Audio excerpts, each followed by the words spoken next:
Puis dans le passage où on va ce matin, on revient dans l'Évangile de Jean pour quelques semaines. Dans le passage, pour se mettre en contexte, dans Jean 15, Jésus parle de communion. Jésus parle des relations dans l'Église locale, de cette communauté ou de ces communautés que Christ a créées en créant l'Église. Et donc, la vision, c'était vraiment d'avoir des communautés qui sont caractérisées par l'amour les uns pour les autres. Quand vous pensez à l'Église, le plus grand commandement dans notre rapport les uns avec les autres, c'est celui de s'aimer. L'Église, dans nos rapports les uns avec les autres, est appelée à briller par son amour. Non seulement parce que c'est un bon témoignage pour les gens de l'extérieur, non seulement parce que ça vient comme attester la véracité, la validité de l'Évangile, mais parce qu'on en a besoin aussi. On a besoin d'être en contact les uns avec les autres.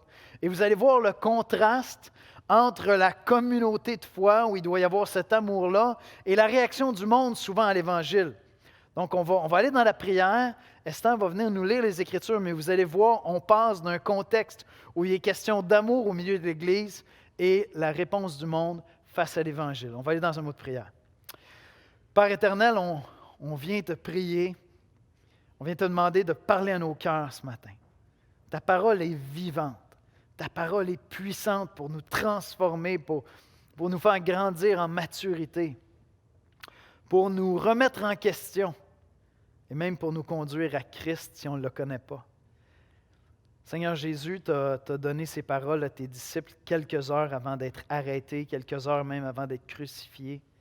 Tu avais à cœur de préparer tes disciples pour la réalité qu'ils allaient vivre. Même après ta résurrection, alors qu'ils auraient reçu l'Esprit, qu'ils commenceraient à témoigner de l'Évangile, témoigner de la bonne nouvelle, tu voulais les préparer, Seigneur, à la réalité qui les attendait. Je te prie, Seigneur, de venir nous parler ce matin. Ce message-là est important pour nos âmes, Seigneur, tu le sais, afin qu'on puisse vraiment témoigner de l'Évangile à nos proches, à nos amis, à nos familles, aux Québécois, à la francophonie, Seigneur. C'est là que tu nous as appelés. Je te prie de nous parler, de venir affermir, Seigneur, nos pieds sur le roc que tu es, Jésus-Christ. Qu'on soit conscient, confiant de notre identité en toi, Seigneur. Et qu'on soit vraiment poussé par ton esprit à briller, à porter ses œuvres de grâce, à annoncer l'Évangile, Seigneur. C'est dans le précieux nom de Jésus-Christ qu'on te prie. Amen. Amen. On va écouter la lecture de la parole de Dieu. Alors, on poursuit dans Jean, au chapitre 15, les versets 18 à 27, dans la nouvelle édition de Genève. Alors, l'Évangile de Jean, 15, 18 à 27. Si le monde vous hait, sachez qu'il m'a haï avant vous. Si vous étiez du monde, le monde aimerait ce qui est à lui. Mais parce que vous n'êtes pas du monde et que je vous ai choisi du milieu du monde, à cause de cela, le monde vous hait. Souvenez-vous de la parole que je vous ai dite, le serviteur n'est pas plus grand que son maître. S'ils m'ont persécuté, ils vous persécuteront aussi. S'ils ont gardé ma parole, ils garderont aussi la vôtre. Mais ils vous feront toutes ces choses à cause de mon nom, parce qu'ils ne connaissent pas celui qui m'a envoyé. Si je n'étais pas venu et que je ne leur ai point parlé, ils n'auraient pas de péché. Mais maintenant, ils n'ont aucune excuse de leur péché. Celui qui me hait est aussi mon Père. Si je n'avais pas fait parmi eux des œuvres que nul autre n'a faites, ils n'auraient pas de péché. Mais maintenant, ils les ont vus, et ils ont haï et moi et mon Père. Mais cela est arrivé afin que s'accomplisse la parole qui est écrite dans leur loi. Ils m'ont haï sans cause. Quand sera venu le Consolateur que je vous enverrai de la part du Père, l'Esprit de vérité qui vient du Père, il rendra témoignage de moi. Et vous aussi, vous rendrez témoignage, parce que vous êtes avec moi dès le commencement. Merci, Esther. Quel contraste, n'est-ce pas, dans le passage? Je vous relis juste les versets 17-18. Ce que je vous commande, c'est de vous aimer les uns les autres. Donc, il est question d'amour. Si le monde vous hait, sachez qu'il m'a haï avant vous. Quel contraste! Ce matin, en étudiant, en fait, cette semaine, en étudiant le passage, je me suis dit, ce dimanche matin-là, ça va être un pep talk du tonnerre que je vais vous apporter. Ça va être vraiment un discours de motivation. Vous savez, c'est vraiment mon genre. Fait que j'ai 3 points. J'ai 3 points qui vont vraiment vous motiver ce matin. Mon premier point, c'est ça va faire mal. C'est bon? Mon deuxième point, c'est tu ne fais plus partie de la gang. Puis mon troisième point, c'est quoi encore mon troisième point? C'est prends-le pas personnel. C'est bon? C'est motivant? Ça va faire mal, tu ne fais plus partie de la gang, prends-le pas personnel. C'est super motivant, avouez. Jésus avait à cœur de préparer ses disciples. C'est ça qu'il avait à cœur. Il voulait vraiment les préparer pour cette mission glorieuse d'aller annoncer l'Évangile de Jésus-Christ. Voici comment je résumerai l'exposé de ce matin. Jésus nous a avertis que ça allait faire mal d'être ses témoins. Mais nous savons à qui nous appartenons, alors annonçons l'Évangile. Amen? On sait à qui on appartient, on annonce l'Évangile. Avez-vous besoin d'un petit tour d'espresso pour vous réveiller? Ça va, vous êtes avec moi? Ça va faire mal. Verset 19. Si vous étiez du monde, le monde aimerait ce qui est à lui, mais parce que vous n'êtes pas du monde. On le sait, les chrétiens, ce n'est pas du monde, hein? Parce que vous n'êtes pas du monde et que je vous ai choisi du milieu du monde, à cause de cela, le monde vous hait. Dans le fond, Jésus voulait préparer ses disciples. Jésus connaissait le prix qu'ils auraient à payer pour annoncer l'Évangile. Et ce n'est pas que les chrétiens n'allaient pas vivre de la joie, n'allaient pas vivre de l'amour. Au contraire, Jésus veut qu'ils vivent une joie entière. C'est de ça qu'il parle dans les versets précédents. Donc, il les prépare à ce qui s'en vient en voulant s'assurer que les disciples vont vivre une joie entière dans un contexte où l'Évangile ne sera pas toujours bien reçu. Jésus voulait préparer ses disciples. Regardez les versets 20 et 21. « Souvenez-vous de la parole que je vous ai dite, le serviteur n'est pas plus grand que son maître. S'ils m'ont persécuté, ils vous persécuteront aussi. S'ils ont gardé ma parole, ils garderont aussi la vôtre. » Il y en a qui vont bien répondre au message, il y en a qui vont le rejeter. « Mais ils vous feront toutes ces choses à cause de mon nom, parce qu'ils ne connaissent pas celui qui m'a envoyé. » Nous, on vit en Occident. On a vécu une période de très, très grande paix, de grande prospérité. On vit dans des sociétés qui ont une espèce de fondement judéo-chrétien, sans dire que c'est des pays chrétiens. Ça n'existe pas vraiment des pays chrétiens. Les pays chrétiens dans les pays, c'est l'Église. Mais en même temps, un fondement judéo-chrétien, une prospérité de la paix, tout ça peut nous donner l'illusion que finalement, c'est comme ça que l'Église évolue dans une culture.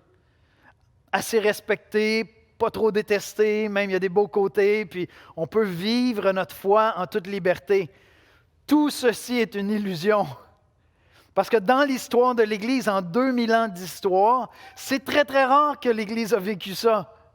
Et maintenant, sur la terre, il y a très peu de chrétiens qui vivent cette réalité-là. Nous, on est là, puis on regarde les choses évoluer, puis on dit, OK, notre culture s'en vient de plus en plus postmoderne. Il y a même une espèce de réaction contre l'Église. Cette semaine même, on a vu du vandalisme, des églises qui passent au feu. Puis je vais revenir à ça.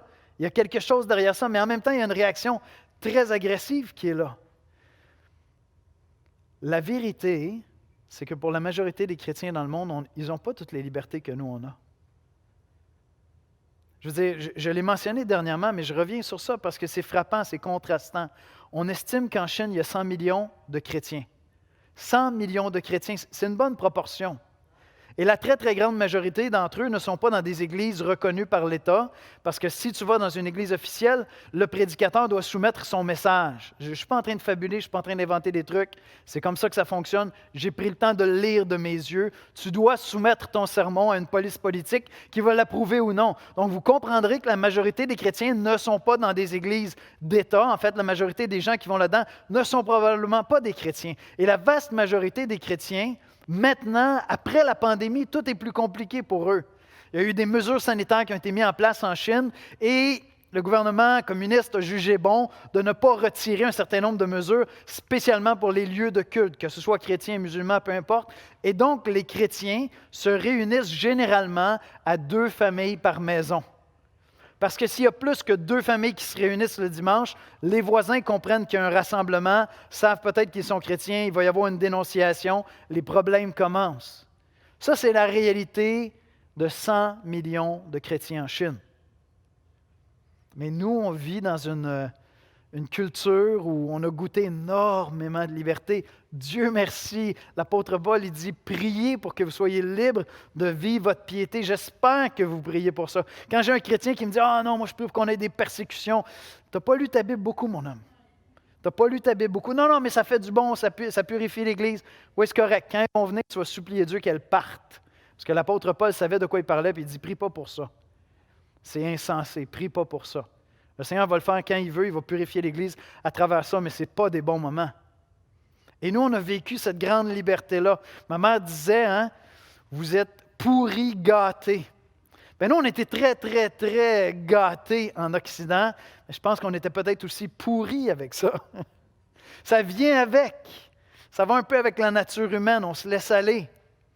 J'ai eu le privilège d'aller en Russie, aller visiter des églises là-bas. Quand j'étais avec les chrétiens là-bas, des évangéliques baptistes, je visitais, il y avait tout un contexte. C'est vraiment un autre monde. Quand les pasteurs se réunissent, les anciens de l'église, tout le monde laisse son cellulaire dans la voiture, de peur qu'il y ait de l'écoute électronique pendant que tu es en train de faire ta rencontre. Donc, c'est vraiment tout un autre contexte. Mais quand je parlais avec eux, à un certain moment donné, je leur disais, vous aimeriez ça avoir la liberté qu'on a? Non, non, non, non, non, non, non. C'est beaucoup plus difficile d'élever tes enfants dans la foi en Occident qu'en Russie. Ils disaient, oui, le péché est partout en Occident. Je ne suis pas sûr qu'il y avait tort. Je ne suis pas en train de dire que je voudrais aller en Russie, mais peut-être qu'on est pourri gâtés. Puis avec ça vient l'illusion, à quelque part, qu'il y a moyen d'apporter l'Évangile pour que ce soit bien reçu. Il y a moyen d'arranger ça pour que ça ait de l'allure, puis que ce soit reçu par tous. Mais Jésus est en train de nous dire dans ce passage, si tu ressembles à Jésus, tu seras traité comme Jésus. Si tu lui ressembles, tu vas être traité comme lui. Verset 20. Souvenez-vous de la parole que je vous ai dite. Le serviteur n'est pas plus grand que son maître. S'ils m'ont persécuté, ils vous persécuteront aussi. S'ils ont gardé ma parole, ils garderont aussi la vôtre. Il n'y a pas de manière d'enrober l'Évangile pour que la pilule goûte bon. Vous savez, hein, il y a des médicaments qu'on prend, il y a une petite enveloppe un petit peu sucrée, un petit coating qu'on met là-dessus, puis là, ça passe bien, ça va faire ce que ça a à faire, mais ça passe bien. Non, non, l'Évangile, ce n'est pas quelque chose pour un mal de tête, là. C'est un cancer de l'âme qu'on s'en va soigner. Tu ne prends pas un acétaminophène pour un cancer, tu prends de la chimio. Tu prends de la chimio. Il n'y a pas d'enrobage pour de la chimio. Tu ne peux pas rendre ça plus beau qu'une chimio. Ça va faire mal. C'est ça la morale. C'est un cancer de l'âme qu'on s'en va soigner avec l'Évangile. Alors, je ne suis pas en train de dire ce matin que les chrétiens sont censés être odieux, que les chrétiens sont censés comme choquer toujours le monde. Non, on est censé les aimer, on est censé être charitable, on est censé être gracieux. L'Évangile nous apprend à aimer notre prochain, à aimer notre ennemi. Donc, il y a plein de moyens pour aimer, pour prendre soin, justement pour avoir un témoignage qui ressemble à Christ, comme Jésus qui accueillait les pauvres, qui dénonçait la religiosité hypocrite. On est appelé à être comme lui. Mais à la fin de la journée, quand tu annonces l'Évangile, c'est un médecin qui rencontre son patient qui a un cancer puis qui dit « ça va prendre de la chimio, mon ami. Il n'y a pas de coating que tu peux mettre sur la petite pilule pour qu'elle goûte juste bon. Il n'y en aura pas. Parce que le message de l'Évangile est offensant au cœur qui pense qu'il n'y a pas besoin d'un Christ qui meurt sur la croix pour lui. Il n'y a pas de manière de passer à côté de ça. Si tu ressembles à Jésus, tu vas être traité comme Jésus. Il y en a qui vont t'accepter. Il y en a qui vont voir la beauté de l'amour de Dieu, la grâce de Dieu. Ils vont être touchés par l'Évangile. Ils vont aimer ça. Mais il y en a d'autres, ce ne sera pas le cas. Il y en a d'autres qui vont juste rejeter l'Évangile. C'est fini. Ils ne veulent rien savoir de ça.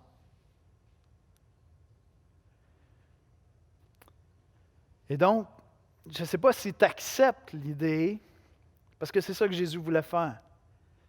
Il voulait préparer ses disciples à accepter l'idée qu'il n'y aurait pas de manière d'enrober l'Évangile pour que ce soit juste agréable à tous. Il n'y en aura pas. On est appelé à aimer, puis les gens devraient dire « je vois ton amour, mais quand j'écoute ton message, je l'aime ou je ne l'aime pas ». Je vois ton amour, concrètement, je le vois tous les jours dans ton attitude, mais en même temps, quand je t'entends parler, il y a quelque chose pour moi, soit que je l'accepte, soit que je trouve ça totalement incohérent. Tu as l'air de quelqu'un de raisonnable, intelligent puis aimant, mais quand tu me parles de ton Dieu, on dirait un Dieu qui n'aime pas. Tant qu'ils ne saisissent pas l'Évangile, c'est ça que ça a de l'air. C'est un Dieu qui condamne le péché. On est dans une culture où il ne faut rien condamner. Sinon, ceux qui condamnent, c'est tout, là. Ça va faire mal. Est-ce que ça vous motive? Vous avez le goût? Ça va faire mal. Je veux dire, si tu fais annoncer l'Évangile, ça va faire mal. Ça va faire mal. Puis on l'a facile ici, ça va bien. Entraînons-nous, préparons-nous peut-être pour des jours un petit peu plus difficiles. Ça ne semble pas aller dans une... Je ne pense pas qu'on s'en va vers plus simple. Peut-être un peu plus compliqué. Donc, c'est le temps de s'entraîner. On parlait du gym de la piété dimanche dernier. C'est le temps de s'entraîner. Ça va faire mal. Ça va faire mal. J'espère que je vous motive ce matin. Deuxième point, tu ne fais plus partie de la gang. Ça, c'est motivant. Tu ne fais plus partie de la gang. Tu ne fais plus partie de la gang. Verset 19. Si vous étiez du monde, le monde aimerait ce qui est à lui. Mais parce que vous n'êtes pas du monde, parce que je vous ai choisi du milieu du monde, à cause de cela, le monde vous hait. Tu ne fais plus partie de la gang. Les chrétiens, ils ne sont pas du monde. Juste pas du monde. Je ne sais pas si vous étiez comme moi. Moi, quand j'étais jeune au primaire, particulièrement les premières années du primaire, 2, 3, 4, j'étais un nerd, ce que je ne suis plus maintenant de toute évidence. Mais j'étais un nerd, puis j'étais un nerd, mais tu sais, le nerd qui fait la parfaite victime. Fait que moi, après l'école, les premières années d'école, on m'attendait après l'école parce que j'étais vraiment, ou encore sur les récréations, tu sais, j'étais la personne que les bullies aimaient venir puncher. Littéralement, je vous dis, c'était pas des années agréables pour moi. J'étais le petit gars qui se promenait tout seul dans le cours d'école. Des fois, j'avais un ami, mais à un moment donné, comme mon ami s'en allait parce qu'il voyait une gang qui s'en venait, puis il disait « Regarde, Yannick, on se reparle plus tard. » Puis là, à un moment donné, j'ai compris qu'il y avait peut-être une gang dans laquelle je pouvais rentrer pour me mettre en sécurité parce qu'il y avait d'autres nerds comme moi, mais qui eux autres étaient assez dangereux.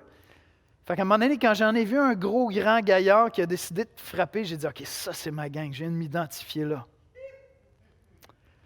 Tu ne fais plus partie de la gang quand tu deviens chrétien. Tu ne fais plus partie de la gang. Mais tu n'es pas ce petit enfant qui se promène dans la cour d'école et qui n'a aucune gang. Quand on joue au ballon chasseur, j'étais littéralement... Vous comprenez pourquoi je fais des arts martiaux maintenant? Hein? Je fais de la compensation, c'est ça que je fais là. Mais quand on jouait au ballon chasseur, j'étais toujours comme les deux derniers qui étaient choisis.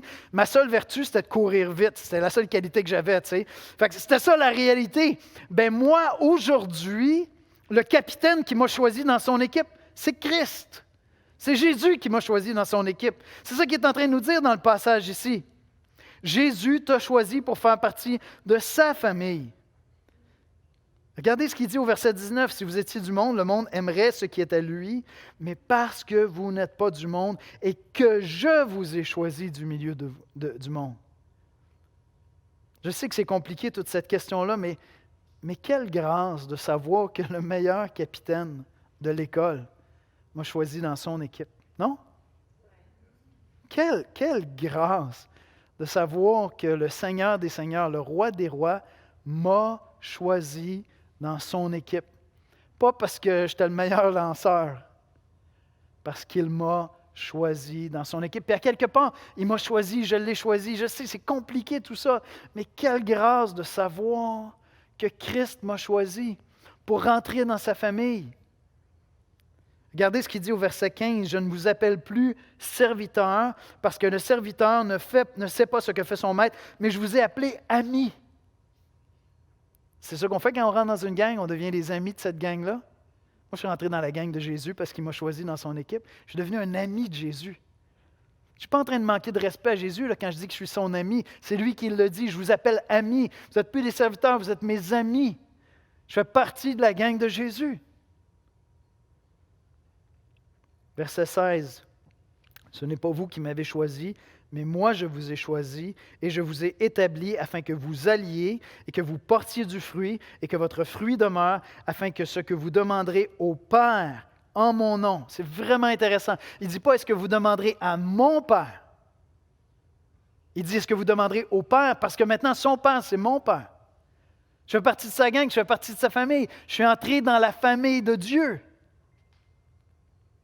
Le meilleur capitaine de l'école m'a choisi dans son équipe. Je suis devenu son ami et son père, c'est mon père. Vous avez peut-être eu des amis comme ça où quand tu rentrais chez eux, c'est comme si tu rentrais chez vous. Leurs parents vous ont dit, écoute, ici, tu es chez vous, tu rentres quand tu veux. Puis vraiment, tu te sentais comme, c'est ma deuxième maison. Je rentre là. Mais moi, maintenant, cette gang-là, c'est ma première maison. Parce que je ne fais plus partie de l'autre gang. Je ne fais plus partie de l'autre gang. Et cette conviction-là doit s'installer dans votre âme, dans votre cœur. En d'autres mots, ton rapport avec le monde a changé à jamais. Si vous étiez du monde, le monde aimerait ce qui est à lui. Ton rapport au monde a changé à jamais. Et encore une fois, c'est pas qu'on n'aime pas les gens, c'est pas que tu n'aimes pas tes amis qui ne sont pas chrétiens, c'est pas que tu ne vas pas vers eux, c'est pas que tu ne les invites pas à manger chez vous. Au contraire, j'ai 100 fois plus de raisons de les aimer parce que j'ai été aimé par Dieu. Maintenant, je suis même capable d'aimer mes ennemis. Et quand j'étais dans le cours d'école, je peux-tu vous dire que je ne les aimais pas, mes ennemis? Maintenant, à cause de l'Évangile, j'ai une puissance en moi qui me permet d'aimer mes ennemis. Donc, ce n'est pas une question que je ne les aime pas, mais mon rapport au monde a changé fondamentalement. J'ai changé de gang. Puis ça s'est produit au moment où le message de l'Évangile, il y a quelque chose en moi qui s'est transformé. Jésus dit qu'il nous a choisis. Laissez-moi l'illustrer ainsi. Quelqu'un t'annonce l'Évangile, quelqu'un t'annonce la bonne nouvelle de l'Évangile, tu l'entends, puis c'est intéressant, ou ça te rebute, ça te choque, peu importe, tu as une réaction X. Mais si tu es chrétien aujourd'hui, c'est qu'il y a un moment où ce message-là, qui était juste comme une espèce de bruit, soit offensant, soit distrayant, soit une espèce de bruit de fond, ça c'est pour les religieux, tout d'un coup, il y a quelque chose dans ton oreille, il y a un diapason qui s'est installé, puis ce bruit-là, tranquillement, tu as dit « Hey, je pense qu'il y a une mélodie derrière ça. » Puis là, tu t'es mis à reconnaître une mélodie. L'Évangile est devenu mélodieux à ton âme. Tu as dit, attends un peu, il y a un Dieu qui a envoyé son Fils mourir sur la croix pour mes péchés, à moi Yannick. Afin que moi je puisse rentrer dans sa gang, que moi je puisse être sauvé. Puis tout d'un coup, le message de l'Évangile est devenu super mélodieux, c'est devenu beau. C'est l'appel de l'Esprit. Ça, c'est l'œuvre de l'Esprit lorsqu'il nous attire à Christ. Puis moi, je dois quelque part répondre à ce chant-là. C'est ma réponse à moi. Et quand ça s'est produit, si l'Évangile pour toi, c'est une douce mélodie, ton rapport au monde a changé. Tu as changé de gang. Tu as changé de gang. Tu veux le savoir, va jouer cette mélodie-là sur la rue. Tu vas voir lesquels la trouvent belle. Va annoncer l'Évangile. Tu vas voir ceux qui viennent chanter des chants de louange avec toi, puis ceux qui commencent à t'envoyer des bêtises ou juste se poussent. Tu sais. Fais-le à l'école, fais-le dans le cours d'école, fais-le au travail. Tu vas voir, tu as changé de gang. Puis il faut assumer ça. Il faut vraiment le prendre en entier. Et ce n'est pas qu'on est orphelin. Tu n'es pas cet enfant qui se promène dans la cour d'école puis il n'y a pas de gang. Moi, Yannick, là, je ne serai plus jamais ça. Pour l'éternité, plus jamais je vais être cette personne-là isolée dans la cour d'école, qui n'a pas d'amis et qui n'a pas de gang, parce que le plus grand, le meilleur joueur de la cour d'école m'a choisi, le meilleur capitaine m'a pris dans son équipe, je suis devenu son chum. Puis quand il rentre chez eux, je peux l'accompagner parce que son père il dit « Hey, t'es chez vous ici. » Est-ce que c'est pas merveilleux? C'est vraiment glorieux. Mais ça veut dire que je ne fais plus partie de la gang. Et j'espère que ça vous motive ce matin. Ça va faire mal, puis tu ne fais plus partie de la gang. Mais tu n'es pas tout seul dans la cour d'école. Tu es rentré dans la gang du roi des rois, du Seigneur des seigneurs. Amen? Et il faut vivre ça, il faut l'assumer entièrement. Troisième point, vous allez voir, celui-là est super motivant. Prends-le pas personnel. Prends-le pas personnel. C'est ça que Jésus nous dit ici. Regardez les versets 19 et 20. « Si vous étiez du monde, le monde aimerait ce qui est à lui. Mais parce que vous n'êtes pas du monde et que je vous ai choisi du milieu du monde, à cause de cela, le monde vous hait. Souvenez-vous de la parole que je vous ai dite. Le serviteur n'est pas plus grand que son maître. S'ils m'ont persécuté, ils vous persécuteront aussi. S'ils ont gardé ma parole, ils garderont aussi la vôtre. » Tantôt, je l'ai mentionné, je pense que Souvent, comme chrétiens, on essaie de trouver une manière comme de faire un nouvel emballage sur l'Évangile. Je trouvais quelque chose qui va être un petit peu à la mode, ça va être trendy, il va y avoir plein d'amour. Amen, il faut qu'il y ait plein d'amour. On va être une église accueillante. Amen, il faut être une église accueillante. Mais pense pas que tu vas trouver un moyen d'incarner l'Évangile, de prêcher l'Évangile, qui va te permettre de faire mieux que Jésus. Tu ne seras pas meilleur que Jésus. Si tu ressembles à Jésus, ils vont te traiter comme Jésus. Tu ne pourras pas donner un plus bel emballage que Jésus. Tu ne feras pas mieux que lui. Et donc, il faut accepter qu'il y en a qui vont recevoir le message.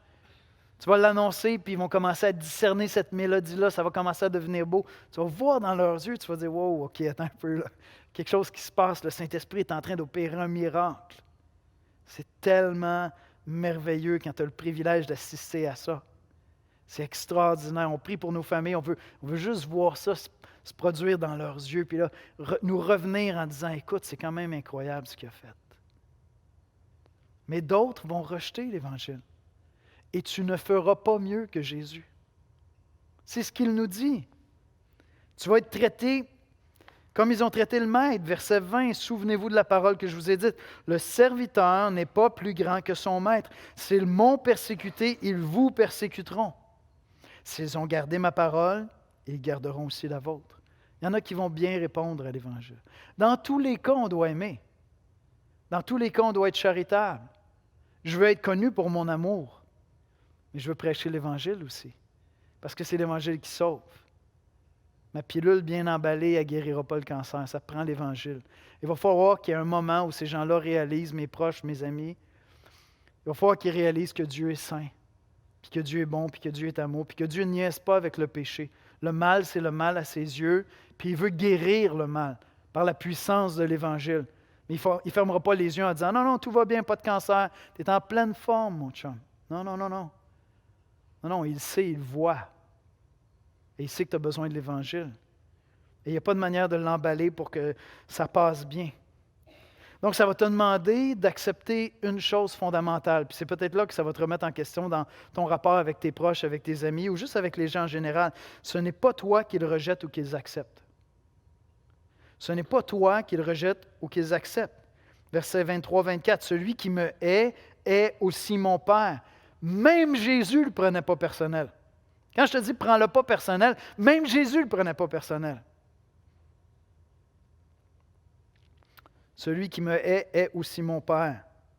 Si je n'avais pas fait parmi eux des œuvres que nul autre n'a faites, ils n'auraient pas de péché, mais maintenant ils les ont vus et ils ont haï, et moi et mon Père. Jésus n'est pas en train de dire que les gens n'étaient pas pécheurs avant que Jésus vienne. Mais ils n'étaient pas coupables d'avoir rejeté leur Sauveur, le Sauveur des hommes. Puis les œuvres que Jésus a faites, c'est bien sûr les miracles, mais c'est plus que ça. C'est que lorsque tu rencontrais Jésus, tu rencontrais Dieu parce que vraiment le Père était parfaitement incarné en lui. On reconnaissait parfaitement le Père. On reconnaissait dans ses attitudes un reflet parfait du Père. Tu rencontrais Dieu lorsque tu rencontrais Jésus. Et comme chrétien, on est appelé à refléter Christ. C'est ça qu'on est appelé à faire. C'est notre appel. Puis il y a des gens qui vont accueillir ce message-là, ils vont être touchés, ils vont être saisis par ça. Puis d'autres vont le rejeter. Et si pour toi, ton rapport avec les gens autour de toi, si le fait d'être accepté, puis avouons-le, je veux dire, il y a juste les sociopathes qui en ont rien à cirer de ce que les gens pensent d'eux, là. Ça n'existe pas, à part les sociopathes, ça n'existe pas de vraiment... Non, non, il y a des gens que tu considères, puis tu voudrais toujours qu'ils t'acceptent, tu ne voudrais pas qu'ils te rejettent. Tu voudrais qu'ils te trouvent honorable, qu'ils trouvent que tu es quelqu'un de bien. Et si pour toi c'est quelque chose de majeur, ça se peut que tu n'ouvres jamais la bouche pour parler de Christ. Ça se peut que tu leur donnes l'illusion qu'il n'y a pas de cancer dans l'âme. Finalement, ils n'ont peut-être pas besoin de ce que tu as parce que tu leur communiques qu'ils vont bien, parce que ça remettrait en question le fait qu'ils t'acceptent. Mais si tu saisis ce que Jésus est en train de dire ici, ce n'est pas toi qu'ils acceptent ou qu'ils rejettent. C'est Dieu. bien, s'ils acceptent le Seigneur, tu ne vas pas prendre le crédit. Tu vas dire gloire à Dieu. Puis s'ils te rejettent, tu ne vas pas le prendre personnel. Maintenant, c'est intéressant dans le passage, Jésus cite le psaume 69, verset 4. C'est David qui est en train de parler, puis David dit « Je m'épuise à crier, mon gosier se dessèche, mes yeux se consument, tandis que je regarde vers mon Dieu. » Puis il dit « Ils m'haïssent sans cause. Ils me détestent sans cause. » David voulait servir le peuple, puis il y avait toujours des gens qui voulaient attenter à sa vie. Puis il disait, il n'y a pas de raison. Il y a eu des bonnes raisons d'haïr David, si vous connaissez son histoire. Mais de ça, il s'est repenti. Mais il dit, c'était sans raison.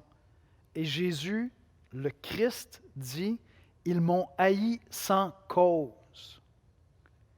Ils m'ont haï sans raison valable. Je dois accepter que lorsque je présente Christ, je présente l'Évangile, il y a des gens qui vont réagir par un rejet. Il y a des gens qui vont réagir même violemment. Sans dire qu'ils vont vous frapper, il y a vraiment un rejet violent, une répulsion qui est là. Puis tu dis, je comprends pas, qu'est-ce qui te semble pas raisonnable dans ça? C'est-tu Jésus qui meurt sur la croix pour tes péchés? C'est-tu un Dieu qui veut te sauver? C'est-tu un Créateur qui comprend ta faiblesse? Qu'est-ce qui te répulse dans ça? C'est quoi? C'est un Dieu qui nous aime à ce point-là? Qu'est-ce qui... Sans cause. Ils vont trouver des raisons, mais c'est sans raison valable. Et je dois accepter ça. Je dois accepter que j'annonce un message qui est incohérent. Tant que l'Esprit ne transforme pas ça en mélodie dans leurs oreilles, c'est du bruit. Vous savez, il y a des bruits qui sont agressants. C'est du bruit, il est agressant. Puis là, tu es là, mais toi, tu entends l'Évangile, tu entends la mélodie, tu n'entends pas du bruit agressant, tu entends la mélodie. Je ne comprends pas, c'est tellement beau, c'est tellement merveilleux. Ton attitude n'est pas raisonnable. Mais pensez-y 2 secondes. Jésus est là, il se promène en Israël, il fait des miracles, il guérit les gens, il réconcilie ceux qui se sentaient rejetés par les autorités religieuses, il est contre l'hypocrisie, il s'en va vers les pauvres. Comment tu peux rejeter un Messie comme ça? Ça n'a aucun bon sens. Quand il parle, tu as l'impression d'entendre la voix de Dieu parler. Personne n'a jamais enseigné comme lui. Tout le monde se sent bienvenu avec lui. Comment tu fais pour le rejeter puis le crucifier? C'est où la raison dans ça? C'est quoi la cause? Ils m'ont haï sans cause.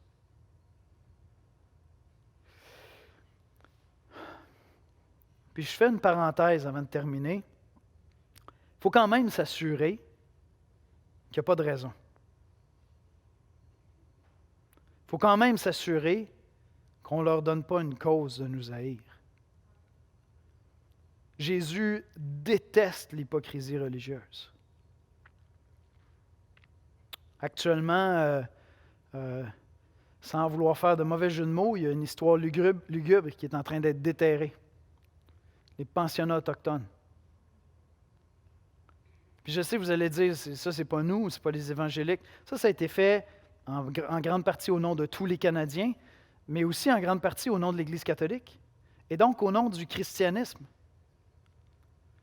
Puis je sais, tout à l'heure, je parlais avec quelqu'un, puis on se disait, OK, mais ici, notre histoire, c'est surtout catholique.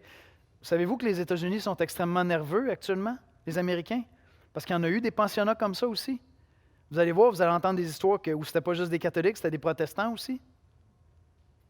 Allez pas penser que les chrétiens, on est sans horreur dans notre histoire. L'esclavage.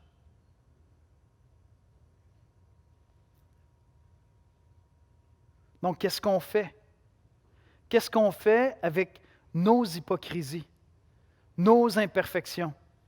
Qu'est-ce qu'on fait lorsqu'on est exposé parce qu'il y a quelque chose d'incohérent dans notre témoignage? Bien, on le confesse. C'est ça qu'on fait. On le dit. Ça a été fait au nom du Christ. C'est une abomination. Je suis tellement désolé. Et quand c'est dans ta vie envers tes enfants où il y a quelque chose d'incohérent entre Christ puis ton témoignage auprès de tes enfants, ils le voient. Tu vas vers eux, tu leur dis, écoute, je ne ressemble pas à Jésus là-dedans, je suis vraiment désolé. Tantôt, je me suis emporté. Je te demande pardon. Parce que Jésus, c'est pas ça. Je n'étais pas en train de faire le ménage dans le temple, là. J'ai juste pété une coche. Je te demande pardon. C'est pas ça, Jésus. Veux-tu me pardonner? C'est comme ça qu'un chrétien vit avec les hypocrisies. Il y a juste Jésus qui est parfait. Et donc, on veut s'assurer que c'est sans cause qu'ils haïssent Dieu s'ils ont à l'haïr. Que c'est sans cause qu'ils rejettent l'Évangile s'ils ont à le rejeter. Certains vont l'accepter, d'autres vont le rejeter. Mais je ne veux pas que ce soit parce que mon témoignage n'a aucun bon sens. J'ai un témoignage hypocrite avec les collègues au travail. Je suis double face. Avec un, je suis en train de faire du commérage dans le dos des autres, puis avec d'autres, j'ai l'air d'un bon chrétien. Non, je vais le reconnaître. Je vais dire, écoute, je suis vraiment imparfait. J'aurais aimé que Dieu t'envoie, te dispatche comme un meilleur modèle, là, mais je suis désolé, c'est moi. Je te demande pardon. Puis en faisant ça, je suis en train d'annoncer l'Évangile. En faisant ça, je suis cohérent avec l'Évangile. Donc, assurez-vous, si vous avez le courage d'afficher votre foi, que s'il y a des incohérences, vous allez les confesser vous-même. Et assurez-vous que si vous n'avez pas le courage d'annoncer votre foi, vous trouvez le courage de le faire. Je vais inviter les musiciens à venir me rejoindre à l'avant. Ce matin, on va prendre le repas du Seigneur, puis c'est vraiment un bon moment pour s'examiner. J'espère que je vous ai motivé ce matin. C'est comme ma meilleure version d'un discours de motivation. Ça marche? Non, mais vous me connaissez, je suis vraiment bon là-dedans. Donc, ça va faire mal. Tu ne fais plus partie de la gang, puis prends-le pas personnel. C'est motivant? Non? C'est l'Évangile. C'est l'Évangile. C'est un message glorieux qu'on a annoncé. Puis Seigneur Jésus nous dit, quand tu découvres l'Évangile, quand l'Évangile devient mélodieux dans tes oreilles, ben c'est que tu rentres dans la gang de Jésus. Tu rentres dans la gang du Seigneur des Seigneurs, du Roi des Rois. Tu deviens son ami. Tu n'es plus en train de te promener seul dans la cour d'école, à avoir peur de te faire ramasser. Non, tu as ta gang. C'est la meilleure gang. Mais ça veut dire que tu n'es plus dans l'autre gang. Ce n'est pas que tu ne vas pas les aimer, ce n'est pas que tu ne vas pas vers eux, ce n'est pas que tu ne vas pas être charitable. Au contraire, tu as 1000 fois plus de ressources pour les aimer, pour aller vers eux, pour être accueillant, même des ressources pour être humble, puis reconnaître toutes les incohérences dans ton témoignage. Je veux dire, tout ce qui est en train de se passer avec les pensionnats autochtones, nous devons faire les premiers pas et dire, on est tellement désolés que ça a été fait au nom de l'Évangile, que ça fasse partie de notre histoire comme Canadiens. Qu'est-ce qu'on peut faire? Parce que c'est affreux, c'est horrible. Quand moi, je me mets à la place d'un parent qui se fait enlever ses enfants, parce qu'on dit, tu n'es pas digne d'élever tes enfants, j'ai aucune idée de ce que j'aurais pu faire. Et donc, ça commande de l'humilité. Puis là, ce matin, je lisais, je ne me souviens plus si c'est sur la presse, sur Radio-Canada, mais là, il y a des églises qui ont été brûlées cette semaine, ce qui n'est absolument pas une solution. Puis là, il y a un totem qui a été brûlé. Ça ne s'en va pas dans la bonne direction, cette affaire-là. Là. Ce n'est pas là qu'il y a le remède, vous comprenez?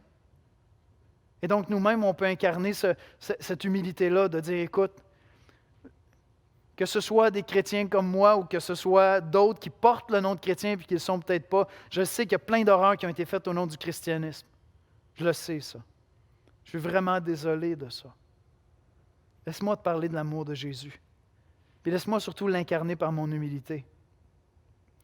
On va prendre ensemble le repas du Seigneur ce matin, puis je trouve que c'est un bon moment. C'est un bon moment pour se remettre en question, pour juste prendre le temps d'évaluer un peu des choses dans notre vie, dans nos cœurs. J'ai commencé en parlant de cette communauté d'amour qui est l'Église. Jésus dit, le commandement le plus important entre vous, là, c'est de vous aimer les uns les autres. Je ne sais pas où est-ce que tu es par rapport à l'Église, par rapport à l'Église de Christ. Est-ce que tu es en amour avec l'Église ou est-ce que tu as été offensé, tu as été blessé, tu as gardé quelques rancunes contre l'Église? Ça s'est transformé en amertume.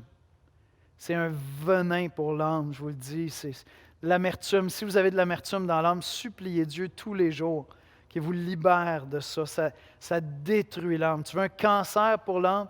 Ça s'appelle de l'amertume. C'est destructeur. Ça fait des petits. Je ne sais pas, tu es où par rapport à l'Église? Ou tu dis au contraire, j'aime tellement l'Église. Elle est imparfaite, je sais. Il y a plein d'affaires à confesser, mais j'aime l'Église de Jésus. J'aime cette communauté-là. Je ne sais pas où est-ce que tu es. S'il y a des choses à régler dans ton cœur, le repas du Seigneur, c'est le bon moment pour le faire parce qu'on se rappelle de l'Évangile ensemble. Je ne sais pas où est-ce que tu es dans ta relation avec le monde. Est-ce que tu acceptes que ça va faire mal, que tu ne fais plus partie de la gang, puis tu n'as pas à le prendre personnel? Tu peux aimer les gens, tu peux aller vers eux, tu peux leur annoncer l'Évangile. Est-ce que tu endosses ça à 100% pour être ce témoin joyeux, heureux de l'Évangile face à un monde qui souvent va mal réagir à l'Évangile? Parce qu'il y a une offense derrière ça. C'est quelque chose qui se passe entre Dieu et eux, puis ça tombe mal, c'est toi le messager. Mais continue à prêcher Christ, continue à l'annoncer. Les Québécois ont besoin d'entendre l'Évangile, plus que jamais. Fait que tu es où par rapport à ça? Est-ce qu'il y a quelqu'un autour de toi que tu as beaucoup à cœur, puis ce qui orientait, ce qui dictait tes rapports avec cette personne-là depuis un bout de temps, c'est que tu voulais que cette personne-là t'accepte. Tu n'étais pas prêt à assumer le fait que peut-être qu'elle prendrait un peu ses distances si tu parlais de Jésus. Je ne sais pas, c'est toi qui le sais. Peut-être que le Seigneur t'appelle à dire, écoute, j'aimerais ça aller prendre un café avec toi, je n'ai pas été honnête avec toi dernièrement. La chose la plus importante que je pouvais te dire, je ne te l'ai jamais dit parce que j'avais peur que ça finisse mal. Mais j'aimerais ça te le dire parce que je te respecte et je veux qu'on ait une relation franche, honnête. J'aimerais ça te parler de ce qu'il y a de plus cher à mon cœur. Est-ce que tu as ça à faire? Est-ce que tu te sens seul dans un monde où tu te dis on est seul comme chrétien, mais c'est simplement parce que tu n'assumes pas entièrement que le meilleur joueur de ballon chasseur, la cour d'école, le meilleur des capitaines t'a choisi dans son équipe. Puis tu ne vis pas là. Tu oublies ça. Tu as l'impression d'être un orphelin dans le monde. Un chrétien orphelin, ça n'existe pas. Parce que devenir chrétien, c'est être adopté. Un chrétien orphelin, ça n'existe pas. Peut-être que tu vis ça, viens, confesse-le, puis dis, Seigneur, je me sens orphelin. Je sais que ta parole me dit le contraire, mais je confesse de ma bouche que je n'arrive pas à vivre cette vérité-là. J'ai besoin que tu la fasses pénétrer dans mon cœur, dans mon âme. J'ai besoin que par ton esprit, cette vérité-là devienne ma vérité. Que mes larmes, mon sentiment de solitude se transforment en chant de louange. Amen. On va prendre ensemble le repas du Seigneur. Je vous invite à prendre le pain. Les chrétiens font ça depuis 2000 ans. Ils prennent du pain, prennent une coupe de jus de raisin ou de vin. Le pain représentant le corps de Christ brisé sur la croix et la coupe représentant son sang versé. Et on fait ça pour se rappeler de ce que Jésus a fait, se rappeler du message de réconciliation qu'est l'Évangile. On va aller dans un mot de prière, on va remercier Dieu, puis je t'invite, si tu as une prière à faire pour toi-même, si tu as une confession à faire au Seigneur, fais-la dans ton cœur. Puis demande-lui vraiment de venir te visiter par sa grâce. Seigneur Jésus, on vient t'adorer ce matin en Église. C'est une grâce, c'est une faveur imméritée d'être dans ta présence et de savoir que j'ai été choisi dans l'équipe du meilleur capitaine de l'école. Non seulement pour rentrer dans ton équipe, ce n'était pas juste un geste de pitié, tu as fait de moi ton ami. Puis quand je vais en visite chez ton père, je vais en visite chez nous. Parce que chez toi, c'est chez moi. Quelle grâce, Seigneur Jésus. Je méritais tellement, tellement, tellement pas ça, Seigneur. Mais tu as transformé l'Évangile dans mon oreille, dans mon cœur. Ton esprit a rendu ça mélodieux. J'ai vu l'amour. Et l'idée de venir m'abandonner humblement comme un pécheur, ça froissait plus mon orgueil. J'y voyais ma bouée de sauvetage par excellence, mon remède parfait pour me sauver. Quelle grâce, Seigneur. Seigneur, je te prie pour les jeunes qui ont été élevés dans des foyers chrétiens et qui peut-être sont à cet endroit-là où le défi entre être accepté et aimé de Dieu ou accepté et aimé de leurs amis à l'école, c'est ça le challenge. C'est ça qui doit être abandonné, Seigneur. Viens les convaincre que c'est dans ta gang qu'ils veulent être, Seigneur. Que ça ne les empêchera pas d'aimer leurs ennemis, même leurs amis, même si peut-être que leurs amis ne les regarderont plus jamais de la même manière. Et Seigneur, s'il y a quelqu'un qui qui ne connaît pas l'Évangile, mais qui est ici, qui entend l'Évangile pour la première fois ce matin, ou qui est en cheminement. Viens saisir, Seigneur, son âme. Viens rendre la bonne nouvelle de Jésus-Christ, mélodieuse à son âme, et qu'il puisse voir le remède qu'est ton sacrifice sur la croix pour nos péchés. Merci pour ton corps brisé, merci pour ton sang versé. C'est en Jésus que nous te prions, Père. Amen. Prenons le pain, prenons la coupe, en mémoire de ce que Christ a fait pour nous.